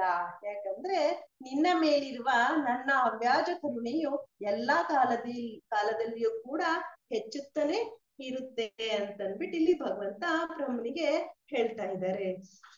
ನೀನು ಮೊದಲಿಗನಾದ ಋಷಿಯಾಗಿರುವೆ, ನೀನು ನಾನಾ ಪ್ರಜಾ ಸೃಷ್ಟಿಯಲ್ಲಿ ನಿರತನಾಗಿದ್ರುನು ನಿನ್ನ ಮನಸ್ಸು ಯಾವಾಗ್ಲೂ ನನ್ನಲ್ಲಿ ನಿಬದ್ಧ ಆಗಿರುವುದು, ಪಾಪಕಾರಿಯಾದ ರಜೋಗುಣವು ನಿನ್ನ ಮೇಲೆ ಅತಿಕ್ರಮಣ ಮಾಡಲಾಗೋದಿಲ್ಲ ಅಂತಂದ್ಬಿಟ್ಟು ಇಲ್ಲಿ ಹೇಳ್ತಾರೆ. ಮುಂದುವರೆದು ಹೇಳ್ತಾರೆ, ಏತಾವದೇವ ಜಿಜ್ಞಾಸ್ಯಂ ತತ್ವಜಿಜ್ಞಾಸುನಾತ್ಮನಃ ಅನ್ವಯವ್ಯ ತಿಲೇಖಾಭ್ಯಂ ಯತ್ಸಾತ್ ಸರ್ವತ್ರ ಸರ್ವದಾ ಅಂದ್ರೆ ಪರಮ ಸತ್ಯನಾದ ದೇವೋತ್ತಮ ಪುರುಷನನ್ನ ಕುರಿತು ಜಿಜ್ಞಾಸೆ ಮಾಡುವವನು ಜಿಜ್ಞಾಸೆಯಾಗಿನೇ ಕುಳಿತರೆ ಎಲ್ಲಾ ಸಂದರ್ಭ ದೇಶ ಕಾಲಗಳಲ್ಲಿ ಅವರು ಪ್ರತ್ಯಕ್ಷ ಅಥವಾ ಪರೋಕ್ಷವಾಗಿ ಯಾವಾಗ್ಲೂನು ಅವರು ನನ್ನನ್ನೇ ಇದು ಮಾಡ್ತಾ ಇರ್ತಾರೆ, ಅವರು ಜಿಜ್ಞಾಸೆಯನ್ನೇ ಮಾಡ್ತಾ ಇರ್ತಾರೆ. ಜಿಜ್ಞಾಸೆ ಮಾಡುವವರಿಗೆ ಅವರು ಭಗವಂತನ ಶುದ್ಧ ಭಕ್ತರಿಗೆ ಉಂಟಾದ ಅಂತಹ ದಿಗ್ಭ್ರಮೆಯು ಭಗವಂತನ ಬಗ್ಗೆ ಇದ್ದದ ಜ್ಞಾನ, ಅದನ್ನ ಪುರೋಭಿವೃದ್ಧಿಯ ವಿಶೇಷ ಅಂತಂದ್ಬಿಟ್ಟು ಇಲ್ಲಿ ತಿಳ್ಕೊಳ್ಬೇಕಂತಂದ್ಬಿಟ್ಟು ಇಲ್ಲಿ ಹೇಳ್ತಾರೆ. ಇಲ್ಲಿ ಎಲ್ಲಿ ಹೇಳಿದೆ ಅಂತ ಹೇಳಿದ್ರೆ 2ನೇ ಸ್ಕಂದದ ಅಧ್ಯಾಯ 9 ಶ್ಲೋಕ 36 ಅಂದ್ರೆ ಬ್ರಹ್ಮನಿಗೆ ಇದೇ ಬಗೆಯ ಆಶ್ವಾಸನೆಯನ್ನ ಕೊಡಲಾಗಿತ್ತು ಅಂತಂದ್ಬಿಟ್ಟು ಇಲ್ಲಿ ಹೇಳ್ತಾರೆ. ಈಗ ಆಲ್ರೆಡಿ ಭಗವಂತ ಬ್ರಹ್ಮನಿಗೆ ಈ ರೀತಿಯಾದಂತಹ ಆಶ್ವಾಸನೆಯನ್ನ ಕೊಟ್ಟಿದ್ದಾರೆ ಅಂತಂದ್ಬಿಟ್ಟು. ಬದ್ಧಾತ್ಮರಿಗೆ ನಾನು ಸುಲಭವಾಗಿ ವೇದನಲ್ಲದಿದ್ದರೂ ಕೂಡ ನೀನು ಈ ದಿನ ನನ್ನನ್ನು ತಿಳಿದಿರುತ್ತೀಯೇ, ಯಾಕಂದ್ರೆ ನನ್ನ ವ್ಯಕ್ತಿತ್ವವು ಯಾವುದೇ ಭೌತಿಕ ವಸ್ತುಗಳ ಸೇರಿಕೆಯಿಂದ ಆದುದಲ್ಲ ಮತ್ತು ಮುಖ್ಯವಾಗಿ ಸ್ಥೂಲ ಪಂಚಭೂತಗಳಿಂದ ಮತ್ತು ಸೂಕ್ಷ್ಮ ವಿಷಯಗಳ ತ್ರಯದಿಂದ ಆಗಿಲ್ಲ ಅಂತಂದ್ಬಿಟ್ಟು. ಅಂದ್ರೆ ಪರಿಪೂರ್ಣ ಸತ್ಯದ ಅರಿವಾಗ್ಬೇಕಾದ್ರೆ ಭೌತಿಕ ಅಭಿವ್ಯಕ್ತಿಯನ್ನು ನಿರಾಕರಿಸುವ ಅವಶ್ಯವಿಲ್ಲ, ಅದಕ್ ಬದಲಾಗಿ ಆಧ್ಯಾತ್ಮಿಕ ಅಸ್ತಿತ್ವವನ್ನ ಯಥಾರೂಪವಾಗಿ ತಿಳಿಬೇಕು, ಅದ್ರದ್ದು ಅವಶ್ಯಕತೆ ಇದೆ. ಭೌತಿಕ ಅಸ್ತಿತ್ವವನ್ನು ರೂಪಗಳಲ್ಲಿ ಸಾಕ್ಷಾತ್ಕರಿಸುವಂತೆ ಆಧ್ಯಾತ್ಮಿಕ ಅಸ್ತಿತ್ವವು ರೂಪರಹಿತವಾಗಿ ಇರಬೇಕೆಂದು ಯೋಚಿಸುವುದು ಆತ್ಮನ ನಿಷೇಧಾತ್ಮಕ ಭೌತಿಕ ಕಲ್ಪನೆ ಆಗಿರುತ್ತೆ ಅಂತ ಅಂದ್ಬಿಟ್ಟು. ಆಧ್ಯಾತ್ಮಿಕ ರೂಪ ಭೌತಿಕ ರೂಪ ಅಲ್ಲ ಎಂಬುದನ್ನ ನಿಜವಾದ ಆಧ್ಯಾತ್ಮಿಕ ಕಲ್ಪನೆ ಆಗಿರುತ್ತೆ. ಹಾಗೆ ಬ್ರಹ್ಮನು ಭಗವಂತನ ಸನಾತನ ಸ್ವರೂಪವನ್ನು ಈ ರೀತಿಯಾಗಿ ಗೌರವಿಸ್ತಾರೆ. ಭಗವದ್ಗೀತೆಯಲ್ಲಿ ಶ್ರೀಕೃಷ್ಣ ತನ್ನ ಶರೀರದ ಭೌತಿಕ ಕಲ್ಪನೆಯನ್ನ ಖಂಡಿಸಿದ್ದಾನೆ. ಅಂತಹ ಕಲ್ಪನೆಯು ಆತನ ತೋರಿಕೆಗೆ ಮನುಷ್ಯನ ಹಾಗೆ ಕಾಣಿಸುವುದರಿಂದ ಉಂಟಾಗಿರುತ್ತೆ ಅಂತ ಅಂದ್ಬಿಟ್ಟು ಇಲ್ಲಿ ಹೇಳ್ತಿದ್ದಾರೆ. ನಿನ್ನ ಜನನದ ತಾವರೆದಂಟಿಗೆ ಯಾವುದಾದರೂ ಮೂಲ ಇದೆಯಾ ಎಂದು ನೀನು ಯೋಚಿಸುತ್ತಿದ್ದಾಗ ಮತ್ತು ನೀನು ಆ ದಂಟಿನೊಳಗೆ ಪ್ರವೇಶ ಮಾಡಿದಾಗ ನಿನಗೇನು ಕಾಣಿಸ್ಲಿಲ್ಲ. ಆ ಸಮಯದಲ್ಲಿ ನಾನು ಒಳಗಿನಿಂದ ನಿನ್ನ ರೂಪವನ್ನು ನಿನಗೆ ವ್ಯಕ್ತಪಡಿಸಿದ್ದೇನೆ ಅಂತ ಅಂದ್ಬಿಟ್ಟು ಇಲ್ಲಿ ಭಗವಂತ ಬ್ರಹ್ಮಗೆ ಹೇಳ್ತಾ ಇದ್ದಾರೆ. ಮುಂದುವರೆದು ಹೇಳ್ತಾರೆ, ಎಲಾಯ್ ಬ್ರಹ್ಮನೇ, ನನ್ನ ದಿವ್ಯ ಕಾರ್ಯಗಳ ಮಹಿಮೆಗಳನ್ನು ಹೊಗಳುತ್ತಾ ನೀನು ಹಾಡಿದ ನಿನ್ನ ಸ್ತೋತ್ರಗಳು, ನನ್ನನ್ನು ತಿಳಿಯುವುದಕ್ಕಾಗಿ ನೀನು ಕೈಗೊಂಡ ತಪಸ್ಸುಗಳು ಮತ್ತು ನನ್ನಲ್ಲಿ ನೀನಿಟ್ಟ ಅಚಲ ವಿಶ್ವಾಸ, ಇವೆಲ್ಲವೂ ನನ್ನ ಅವ್ಯಾಜ ಕರುಣೆ ಎಂದು ಭಾವಿಸತಕ್ಕದ್ದು ಅಂತ ಅಂದ್ಬಿಟ್ಟು ಇಲ್ಲಿ ಭಗವಂತ ಹೇಳ್ತಾರೆ. ಅಂದ್ರೆ ಒಬ್ಬ ಜೀವಿಯು ದಿವ್ಯ ಪ್ರೇಮ ಸೇವೆಯ ಮೂಲಕ ಭಗವಂತನ ಸೇವೆ ಮಾಡಲು ಬಯಸಿದಾಗ ಭಗವಂತನು ಚೈತ್ಯ ಗುರುವಾಗಿ ಅಥವಾ ಆಂತರಿಕ ಆಧ್ಯಾತ್ಮಿಕ ಗುರುವಾಗಿ ಭಕ್ತನಿಗೆ ಎಷ್ಟೋ ವಿಧವಾಗಿ ಸಹಾಯವನ್ನ ಮಾಡ್ತಾರೆ. ಮತ್ತು ಹೀಗೆ ಭಕ್ತನು ಭೌತಿಕ ಗಣನೆಗೆ ಮೀರಿ ಅನೇಕ ಆಶ್ಚರ್ಯಕರವಾದ ಕಾರ್ಯಗಳನ್ನು ನೆರವೇರಿಸಬಹುದು. ಭಗವತ್ ಕೃಪೆಯಿಂದ ಒಬ್ಬ ಅನಭಿಜ್ಞನು ಕೂಡ ಅತ್ಯುನ್ನತ ಆಧ್ಯಾತ್ಮಿಕ ಸಿದ್ಧಿಯ ಸ್ತೋತ್ರಗಳನ್ನ ರಚಿಸಬಹುದು. ಅಂತಹ ಆಧ್ಯಾತ್ಮಿಕ ಸಿದ್ಧಿಯು ಭೌತಿಕ ಅರ್ಹತೆಗಳಿಂದ ಪರಿಮಿತ ಆಗಿರುವುದಿಲ್ಲ. ಆದ್ರೆ ಅದು ಒಬ್ಬನ ದಿವ್ಯ ಸೇವಾ ಅರ್ಪಣೆಯ ಪ್ರಾಮಾಣಿಕ ಪ್ರಯತ್ನದ ಪ್ರಭಾವದಿಂದ ಅಭಿವೃದ್ಧಿ ಆಗುತ್ತೆ. ಆಧ್ಯಾತ್ಮಿಕ ಸಿದ್ಧಿಗೆ ಏಕಮೇವ ಅರ್ಹತೆ ಏನಂದ್ರೆ ಸ್ವಯಂ ಪ್ರೇರಣೆಯ ಸಾಧನೆ. ಇಲ್ಲಿ ಐಶ್ವರ್ಯ ಅಥವಾ ವಿದ್ಯೆಯ ರೂಪದ ಭೌತಿಕ ಸಂಪಾದನೆಗಳನ್ನ ಪರಿಗಣನೆ ಮಾಡೋದಿಲ್ಲ ಅಂತ ಅಂದ್ಬಿಟ್ಟು ಇಲ್ಲಿ ಭಗವಂತ ಹೇಳ್ತಿದ್ದಾರೆ. ನನ್ನ ದಿವ್ಯ ಗುಣಗಳ ವಿಷಯವಾಗಿ ನೀನು ಮಾಡಿರುವ ವರ್ಣನೆಯಿಂದ ನಾನು ಬಹಳ ಹರ್ಷಗೊಂಡಿದ್ದೇನೆ. ಆ ಗುಣಗಳು ಲೌಕಿಕರಿಗೆ ಲೌಕಿಕವಾಗಿ ಕಾಣಿಸ್ತವೆ. ನಿನ್ನ ಕಾರ್ಯಗಳಿಂದ ಸಕಲ ಲೋಕಗಳನ್ನು ಘನತೆಗೆ ಏರಿಸುವ ನಿನ್ನ ಇಚ್ಛೆಯಲ್ಲಿ ನಿನಗೆ ಶುಭ ಆಶೀರ್ವಾದಗಳನ್ನ ನೀಡ್ತೇನೆ ಅಂತ ಅಂದ್ಬಿಟ್ಟು. ಯಾಕಂದ್ರೆ ಬ್ರಹ್ಮನ ಆಗಿರುವ ಒಬ್ಬ ಶುದ್ಧ ಭಗವದ್ ಭಕ್ತನು ಮತ್ತು ಅವನ ಶಿಷ್ಯ ಪರಂಪರೆಯಲ್ಲಿರುವವರು ವಿಶ್ವದ ಎಲ್ಲೆಡೆಯಲ್ಲಿರುವ ಪ್ರತಿಯೊಬ್ಬ ಜೀವಿಯು ಭಗವಂತನನ್ನ ಅರ್ತಿರ್ಬೇಕೆಂದು ಯಾವಾಗ್ಲೂ ಬಯಸ್ತಾರೆ. ಅಂತಹ ಭಕ್ತನ ಬಯಕೆಗೆ ಭಗವಂತನ ಆಶೀರ್ವಾದವು ಯಾವಾಗ್ಲೂ ಇರುತ್ತೆ ಅಂತಂದ್ಬಿಟ್ಟು ಇಲ್ಲಿ ಭಗವಂತ ಹೇಳ್ತಾ ಇದ್ದಾರೆ. ಬ್ರಹ್ಮನ ಹಾಗೆ ಪ್ರಾರ್ಥನೆ ಸಲ್ಲಿಸುವ ಯಾವನೇ ಮನುಷ್ಯನು ಮತ್ತು ಹಾಗೆಯೇ ನನ್ನನ್ನು ಭಜಿಸುವವನು ತನ್ನ ಇಷ್ಟ ಸಿದ್ಧಿಯ ಆಶೀರ್ವಾದವನ್ನು ಅತಿ ಶೀಘ್ರದಲ್ಲೇ ಪಡೆಯುವನು. ಯಾಕಂದ್ರೆ ನಾನು ಎಲ್ಲಾ ಬಗೆಯ ಇಷ್ಟಾರ್ಥದ ವರವನ್ನು ನೀಡುವ ಪ್ರಭು ಆಗಿದ್ದೇನೆ ಅಂತಂದ್ಬಿಟ್ಟು. ಯಾರು ತನ್ನ ಇಂದ್ರಿಯ ಸುಖವನ್ನು ಈಡೇರಿಸಲು ಇಚ್ಛಿಸುವನೋ ಅಂತಹವನು ಯಾವನೊಬ್ಬನು ಬ್ರಹ್ಮನು ಸಲ್ಲಿಸಿದ ಸ್ತೋತ್ರಗಳನ್ನು ಕೀರ್ತಿಸೋದಕ್ಕೆ ಆಗೋದಿಲ್ಲ. ಭಗವಂತನನ್ನು ಆತನ ಸೇವೆಯ ಮೂಲಕ ತುಷ್ಟಿಗೊಳಿಸಲು ಬಯಸುವ ವ್ಯಕ್ತಿಯಿಂದ ಮಾತ್ರ ಅಂತಹ ಸ್ತೋತ್ರಗಳನ್ನ ಆಯ್ಕೆ ಮಾಡ್ಕೊಳ್ಳೋಕೆ ಸಾಧ್ಯ ಆಗುತ್ತೆ. ಭಗವಂತನ ದಿವ್ಯ ಪ್ರೇಮಾನ್ವಿತವಾದ ಸೇವೆಗೆ ಸಂಬಂಧಿಸಿದ ಸಕಲ ಅಪೇಕ್ಷೆಗಳನ್ನು ನಿಶ್ಚಯವಾಗಿಯೂ ಈಡೇರಿಸುವನು. ಆದ್ರೆ ಭಕ್ತರಲ್ಲದವರ ಚಪಲಗಳನ್ನು ಅವನು ಈಡೇರಿಸಲ್ಲ. ಒಂದ್ ವೇಳೆ ಅಂತಹ ಆಕಸ್ಮಿಕ ಭಕ್ತರು ಅತ್ಯುತ್ತಮ ಪ್ರಾರ್ಥನೆಗಳನ್ನು ಸಲ್ಲಿಸಿದ್ರು ಅದು ಅವರ ಇಷ್ಟವನ್ನ ಸಲ್ಲಿಸ್ಲಿಕ್ಕೆ ಆಗಲ್ಲ. ಮುಂದುವರೆದು ಹೇಳ್ತಾರೆ, ಪ್ರಾಜ್ಞರಾದ ಆಧ್ಯಾತ್ಮಿಕವಾದಿಗಳ ಅಭಿಪ್ರಾಯ ಇದು ಏನಂದ್ರೆ, ಎಲ್ಲ ಬಗೆಯ ಸಾಂಪ್ರದಾಯಿಕ ಸತ್ಕರ್ಮಗಳು, ತಪಸ್ಸುಗಳು, ಯಜ್ಞಗಳು, ದಾನಗಳು, ಯೌಗಿಕ ಕಾರ್ಯಗಳು, ಸಮಾಧಿ ಮುಂತಾದವನ್ನು ಆಚರಿಸುವ ಪರಮೋದ್ದೇಶವು ನನ್ನನ್ನು ಸಂತೋಷಗೊಳಿಸುವುದೇ ಆಗಿದೆ ಅಂತ ಅಂದ್ಬಿಟ್ಟು. ಯಾಕಂದ್ರೆ ಮಾನವ ಸಮಾಜದಲ್ಲಿ ಪರಂಪರಾಗತವಾದ ಪುಣ್ಯ ಕಾರ್ಯಗಳು ಅನೇಕವಾಗಿವೆ. ಅಂದ್ರೆ ಯಾವ್ದ್ಯಾವ್ದಂದ್ರೆ ಲೋಕಹಿತ, ಪರೋಪಕಾರ, ರಾಷ್ಟ್ರೀಯತೆ, ಅಂತಾರಾಷ್ಟ್ರೀಯತೆ, ದಾನ, ಯಜ್ಞ, ತಪಸ್ಸು ಮತ್ತು ಧ್ಯಾನ, ಸಮಾಧಿ. ಅವೆಲ್ಲವೂ ದೇವೋತ್ತಮ ಪರಮ ಪುರುಷನ ತೃಪ್ತಿಯ ಕಡೆಗೆ ನಡೆಸುವುದಾದರೆ ಮಾತ್ರ ಅಂತಂದ್ಬಿಟ್ಟು ಹೇಳ್ತು. ಪೂರ್ಣ ಪ್ರಯೋಜನಕಾರಿಯಾಗ್ಲಿಕ್ಕೆ ಸಾಧ್ಯ ಇದೆ, ಇಲ್ಲಾಂದ್ರೆ ಆಗುವುದಿಲ್ಲ. ಸಾಮಾಜಿಕ, ರಾಜಕೀಯ, ಧಾರ್ಮಿಕ ಮತ್ತು ಪರಹಿತ ಎಂಬ ಯಾವುದೇ ಕಾರ್ಯದ ಪರಿಪೂರ್ಣತೆ ಅಂದ್ರೆ ಪರಮ ಪ್ರಭುವನ್ನ ತುಷ್ಟಿಗೊಳಿಸುವುದೇ ಆಗಿರುತ್ತೆ ಅಂತಂದ್ಬಿಟ್ಟು ಇಲ್ಲಿ ಹೇಳ್ತಾ ಇದ್ದಾರೆ.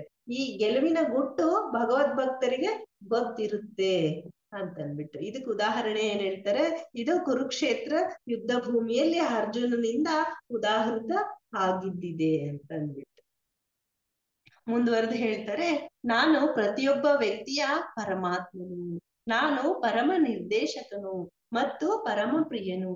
ಮಾನವರು ತಪ್ಪಾಗಿ ಸ್ಥೂಲ ಮತ್ತು ಸೂಕ್ಷ್ಮ ಶರೀರಗಳಿಗೆ ಆಸಕ್ತರಾಗಿರ್ತಾರೆ, ಆದ್ರೆ ಅವರು ನನ್ನಲ್ಲಿ ಮಾತ್ರವೇ ಆಸಕ್ತರು ಆಗಿರ್ಬೇಕಂತಂದ್ಬಿಟ್ಟು ಇಲ್ಲಿ ಭಗವಂತ ಹೇಳ್ತಾರೆ.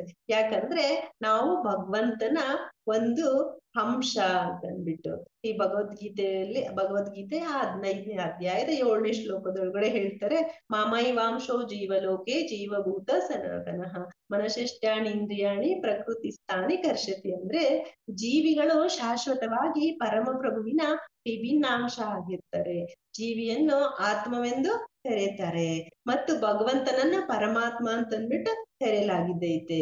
ಜೀವಿಯನ್ನು ಬ್ರಹ್ಮನಂದು ಮತ್ತೆ ಭಗವಂತನನ್ನು ಪರಬ್ರಹ್ಮ ಅಥವಾ ಪರಮೇಶ್ವರ ಅಂತಂದ್ಬಿಟ್ಟು ಕರೀತಾರೆ. ಯಾಕಂದ್ರೆ ಈಶ್ವರ ಪರಮಃ ಕೃಷ್ಣ ಸಚ್ಚಿದಾನಂದ ವಿಗ್ರಹ. ಅಂದ್ರೆ ಆತ್ಮ ಸಾಕ್ಷಾತ್ಕಾರವಿಲ್ಲದ ಬದ್ಧಾತ್ಮರು ಭೌತಿಕ ಶರೀರವನ್ನು ಪರಮ ಪ್ರಿಯವೆಂದು ಒಪ್ಪಿಕೊಳ್ತಾರೆ. ಮತ್ ಮುಂದುವರೆದು ಹೇಳ್ತಾರೆ, ನನ್ನ ಉಪದೇಶಗಳನ್ನು ಅನುಸರಿಸಿಕೊಂಡು ನಿನ್ನ ಪರಿಪೂರ್ಣವಾದ ವೇದ ಜ್ಞಾನದ ಬಲದಿಂದ ಮತ್ತು ಪ್ರತಿಯೊಂದರ ಪರಮ ಕಾರಣನಾದ ನನ್ನಿಂದ ನೇರವಾಗಿ ಪಡೆದಿರುವ ದೇಹದ ಬಲದಿಂದ ಈಗ ನೀನು ಹಿಂದಿನಂತೆಯೇ ಜೀವಿಗಳನ್ನ ಸೃಷ್ಟಿಸಬಹುದು ಅಂತಂದ್ಬಿಟ್ಟು ಇಲ್ಲಿ ಭಗವಂತ ಬ್ರಹ್ಮನಿಗೆ ಹೇಳ್ತಾರೆ. ಮುಂದುವರೆದು ಮೈತ್ರೇಯ ಋಷಿಗಳು ಹೀಗೆ ಹೇಳ್ತಾರೆ, ವಿಶ್ವ ಸೃಷ್ಟಿಕರ್ತನಾದ ಬ್ರಹ್ಮನಿಗೆ ವಿಶ್ವವನ್ನು ವಿಸ್ತಾರಪಡಿಸಲು ಉಪದೇಶವನ್ನು ಮಾಡಿದ ಬಳಿಕ ಆದಿಪ್ರಭು ದೇವೋತ್ತಮ ಪುರುಷನು ತನ್ನ ವೈಯಕ್ತಿಕವಾದ ನಾರಾಯಣ ರೂಪದಲ್ಲಿ ಅದೃಶ್ಯ ಆಗ್ತಾರೆ ಅಂತಂದ್ಬಿಟ್ಟು. ಬ್ರಹ್ಮನು ವಿಶ್ವ ಸೃಷ್ಟಿಯ ತನ್ನ ಕಾರ್ಯಕ್ರಮಕ್ಕೆ ಮುಂಚೆ ಭಗವಂತನನ್ನ ಕಂಡಿದ್ರು. ಅದು ಚತುಶ್ಲೋಕಿ ಭಾಗವತದ ವಿವರಣೆ ಆಗಿದ್ದೈತೆ. ಸೃಷ್ಟಿ ಕಾರ್ಯ ಬ್ರಹ್ಮನ ಕಾರ್ಯಕ್ರಮಕ್ಕಾಗಿ ಕಾದಿದ್ದಾಗ, ಅಂದ್ರೆ ಸೃಷ್ಟಿ ಕಾರ್ಯಕ್ಕೆ ಮೊದಲು ಬ್ರಹ್ಮನು ಭಗವಂತನನ್ನ ಸಂದರ್ಶಿಸಿದ ಮತ್ತು ಆ ಕಾರಣದಿಂದ ಭಗವಂತನ ಸೃಷ್ಟಿ ಕಾರ್ಯಕ್ಕೆ ಮೊದಲಿಗೆ ತನ್ನ ವೈಯಕ್ತಿಕ ರೂಪದಲ್ಲಿ ಇದ್ರು.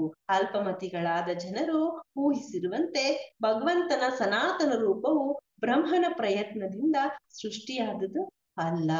ದೇವೋತ್ತಮ ಪುರುಷನು ತನ್ನ ಯಥಾರೂಪದಲ್ಲಿ ಬ್ರಹ್ಮನ ಮುಂದೆ ಕಾಣಿಸ್ಕೊಂಡ್ರು. ಹಾಗೆಯೇ ಭೌತಿಕದ ಸೋಂಕಿಲ್ಲದ ಅದೇ ರೂಪದಲ್ಲಿ ಅವರು ಅದೃಶ್ಯ ಕೂಡ ಆದ್ರ ಅಂತಂದ್ಬಿಟ್ಟು ಇಲ್ಲಿ ಹೇಳ್ತಾ ಇದ್ದಾರೆ. ಯಾಕಂದ್ರೆ ಭಗವಂತನ ಕರುಣೆ ಕೃಪೆ ಇಲ್ಲದೆ ಒಂದು ಹುಲ್ಲು ಕಡ್ಡಿಯೂ ಕೂಡ ಅಲುಗಾಡೋದಿಲ್ಲ. ಎಲ್ಲದಕ್ಕೂ ಕಾರಣ ಭಗವಂತನೇ ಅಂತಂದ್ಬಿಟ್ಟ. ಅಂದ್ರೆ ಸರ್ವ ಕಾರಣ ಎಲ್ಲದಕ್ಕೂ ಕಾರಣ ಭಗವಂತನೇ ಆಗಿದ್ರಿಂದ ಇವನ್ ಬ್ರಹ್ಮ ಅವರಿಂದನೇ ಸೃಷ್ಟಿಯಾದ ಮೊದಲನೇ ಸೃಷ್ಟಿ.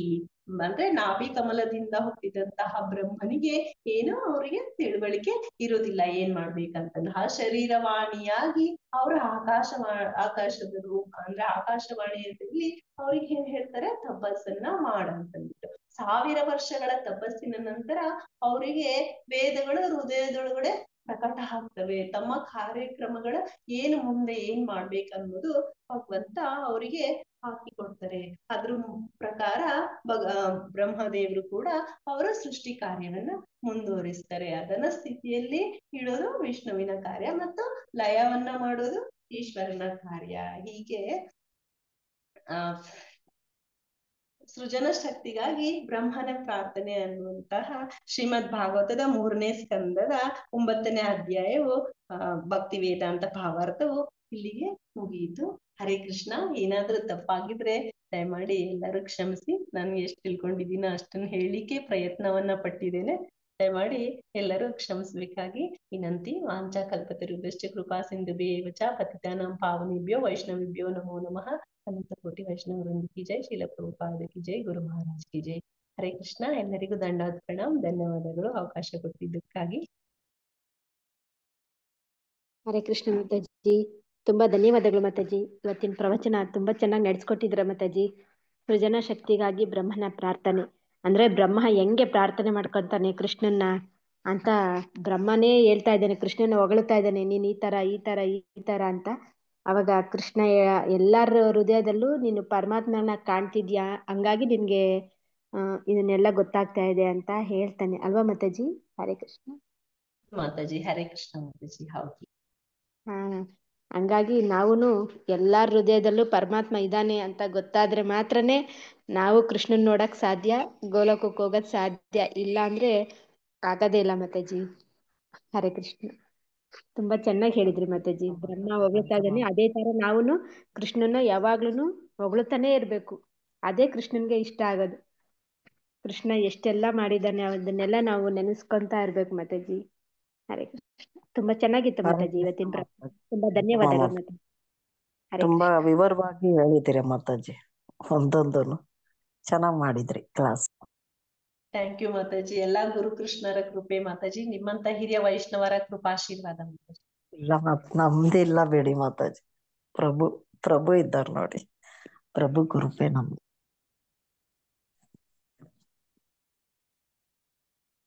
ಹರೇ ಕೃಷ್ಣ ಮಾತಾಜಿ. ತುಂಬಾ ಧನ್ಯವಾದಗಳು ಮಾತಾಜಿ.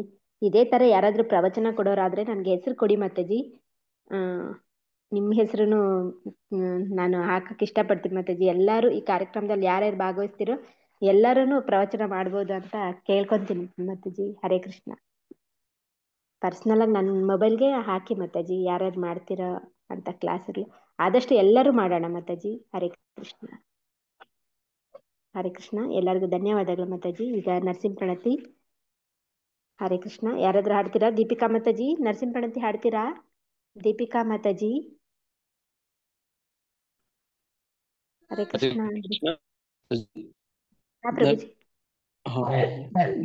ಮಹಾರಾಣಿ ಮಾತಾಜಿ ಅವರು ಮನೆಯವರು ರಾಮಣ್ಣ ಪ್ರಭು ಅವ್ರಿಗೆ ನಾವೆಲ್ಲ ಪ್ರಾರ್ಥನೆ ಮಾಡೋಣ.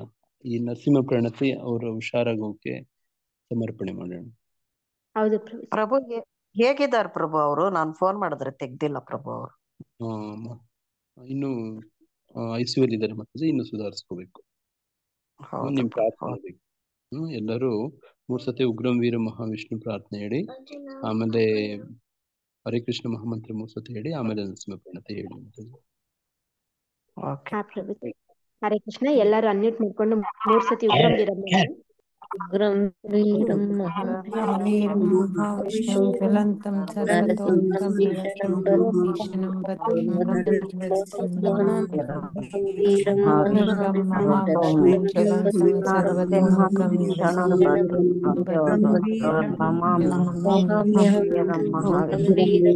ಮಹಾವಿಷ್ಣುಂ ಜ್ವಲಂತಂ ಸರ್ವತೋಮುಖಂ ನರಸಿಂಹಂ ಭೀಷಣಂ ನಮಾಮ್ಯಹಂ.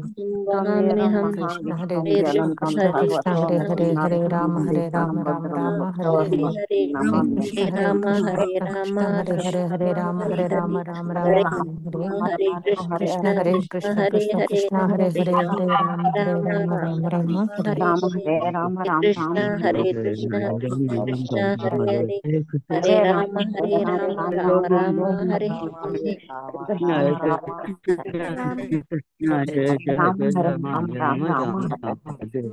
ಎಲ್ಲರಿಗೂ ಧನ್ಯವಾದಗಳು ಮಾತಾಜಿ. ಆದಷ್ಟು ಬೇಗ ಹುಷಾರ ಅಂತ ಎಲ್ಲರಲ್ಲೂ ಪ್ರಾರ್ಥನೆ ಮಾಡ್ಕೊಳ್ಳೋಣ ಕೃಷ್ಣನಲ್ಲಿ, ಗುರುಗಳಲ್ಲಿ. ಹರೇ ಕೃಷ್ಣ.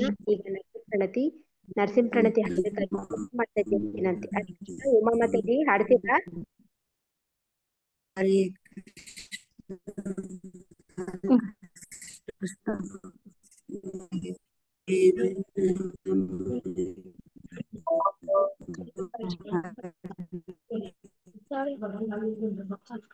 ಹರೇ ಕೃಷ್ಣ ಮಾತಾಜಿ. ಹರೇ ಕೃಷ್ಣ ಮಾತಾಜಿ ಹಾಡಿ ಮಾತಾಜಿ. ಹರೇ ಕೃಷ್ಣ. श्री नरसिंह जय नरसिंह जय जय श्री नरसिंह प्रहलादेश जय पद्मा मुखा पद्मा भृंगा उग्रं वीरं महाविष्णुं ज्वलन्तं सर्वतोमुखं नरसिंहं भीषणं भद्रं मृत्युं नमाम्यहम् नमस्ते नरसिंहाय नमस्ते नरसिंहाय प्रहलादलाददायिने प्रहलादलाददायिने हिरण्याकाशीपूर्वक्षः हिरण्याकाशीपूर्वक्षः शीलटङ्कानकालाये शीलटङ्कानकालाये इतो नरसिंह परतो नरसिंह इतो नरसिंह परतो नरसिंह यतो यतो यामि ततो नरसिंह यतो यतो यामि ततो नरसिंह बहे नरसिंह हृदये नरसिंह बहे नरसिंह हृदये नरसिंह नरसिंहमदिं शरणं प्रपद्ये नरसिंहमदिं शरणं प्रपद्ये तव करकमलवरे नागा अद्भुत शृंगा दालिता हिरण्यकशिपु तनुभृंगा केशवधृता नरहरिरूपा जय जगदीश हरे जय जगदीश हरे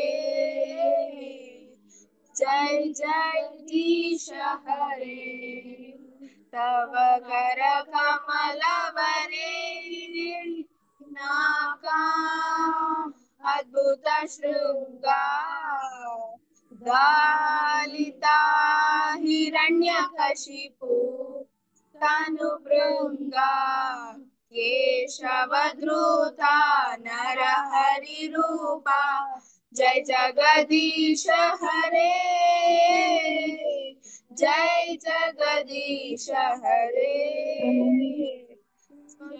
जय जगदीश हरे जय लक्ष्मी नरसिंह जय अनंत देव लक्ष्मी नरसिंह जय अनंत देव जय प्रहलाद महाराज जय प्रहलाद महाराज प्रहलाद महाराज जय प्रहलाद महाराज जय जय प्रभुपाद प्रभुपाद प्रभुपाद जय जय प्रभुपाद जय जय गुरुदेव गुरुदेव गुरुदेव जय जय गुरुदेव निताय गौर हरि बोल हरि बोल हरि बोल निताय गौर हरि बोल लक्ष्मी नरसिंह देव भगवान की जय प्रहलाद महाराज की जय हरे कृष्ण माताजी ದಂಡೋತ್ ಪ್ರಣಾಮ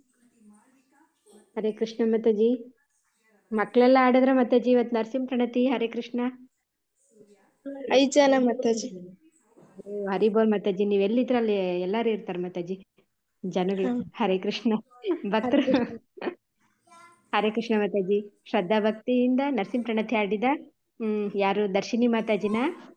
ರಿಂಪು, ದರ್ಶಿನಿ, ಕಲ್ಪನಾ, ಸ್ನೇಹ, ಚಂದನ. ಎಲ್ಲಾ ಮಾತಾಜಿಯವ್ರಿಗೂ ಮತ್ತೆ ಉಮಾ ಮಾತಾಜಿಯವ್ರಿಗೂ ಹರೇ ಕೃಷ್ಣ. ಎಲ್ಲರಿಗೂ ಧನ್ಯವಾದಗಳು ಮಾತಾಜಿ. ತುಂಬಾ ಚೆನ್ನಾಗಿ ಹೇಳಿದ್ರಿ ಮಾತಾಜಿ. ಹರೇ ಕೃಷ್ಣ. ಹರೇ ಕೃಷ್ಣ ಮಕ್ಕಳ. ಹರೇ ಕೃಷ್ಣ. ಹರೇ ಕೃಷ್ಣ ಮಾತಾಜಿ. ಹರೇ ಕೃಷ್ಣ. ಹರೇ ಕೃಷ್ಣ. ಈಗ ಮಲಗು ಮುನ್ನ ಮಾಧವ್ ನೆನೆ ಆನ್ಲೈನ್ ಕಾರ್ಯಕ್ರಮವನ್ನು ಮುಕ್ತಾಯ ಮಾಡೋಣ. ಕಾರ್ಯಕ್ರಮದಲ್ಲಿ ಭಾಗವಹಿಸಿದ ಎಲ್ಲಾ ವೈಷ್ಣವ ಭಕ್ತರಿಗೂ ಧನ್ಯವಾದಗಳು. ಹರೇ ಕೃಷ್ಣ. ವಾಚಾಕಲ್ಪತರುಭ್ಯಶ್ಚ ಕೃಪಾ ಸಿಂಧು ಭವ್ಯವಚ पतितानां पावनेभ्यः वैष्णवेभ्यो नमो नमः। अनंत कोटि वैष्णवों की जय। श्रील प्रभुपाद की जय। गुरु महाराज की जय। हरे कृष्ण प्रभु जी, हरे कृष्ण माता जी, ಧನ್ಯವಾದಗಳು ಧನ್ಯವಾದಗಳು। ಹರೇ ಕೃಷ್ಣ ಹರೇ ಕೃಷ್ಣ ಮಾತಾಜಿ ಹರೇ ಕೃಷ್ಣ ಮಾತಾಜಿ ಧನ್ಯವಾದ ಪ್ರಣಾಮ ಮಾತಾಜಿ ಹರೇ ಕೃಷ್ಣ ಮಾತಾ ಜಿ।